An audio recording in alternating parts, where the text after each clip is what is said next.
Hello అండి. ఈరోజు egg masala curry. అది కూడా పాలు పోసి. ఎగ్గుల్ని ఇలా ఉడికించేసుకొని పైన స్కిన్ తీసేసి చిన్న ఘాట్లు పెట్టుకోండి. ఉల్లిపాయలు బాగా సన్నగా తరుక్కొని కొంచెం ఉల్లికాడలు ఉంటే ఏసుకోండి. లేకపోయినా పర్లేదు. నూనె బాగా వేడెక్కిన తర్వాత కొంచెం హోల్ గరం మసాలా తెలుసు ఎక్కువొద్దు. జీలకర్ర, సోంపు అలాగే షాజీరా కొంచెం వేయండి. షాజీరా కొంచెం వేస్తే బావుంటది. ఎక్కువ వేయొద్దు.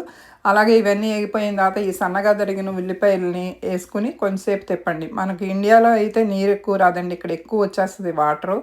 అమెరికాలో ఉల్లిపాయలకి. అందుకని ముందేసుకోండి అక్కడైతే ఉప్పు.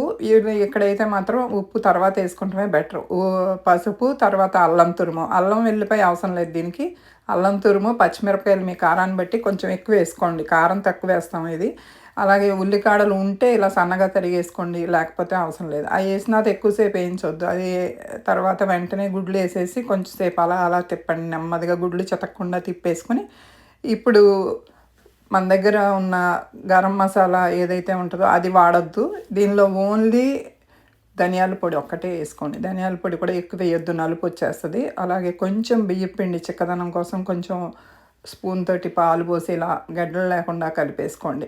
కలిపేసేసి వెంటనే పాలు చిక్కటి పాలైతే ఈ కూర మంచి క్రీమీగా వచ్చి భలే రుచిగా ఉంటది. మంచి కలుపుకుంటానికి చపాతీలోకి, రైస్‌లోకి, బిర్యానీలోకి దేనిలోకైనా బానే ఉంటది. పిల్లలైతే భలే ఇష్టపడతారు.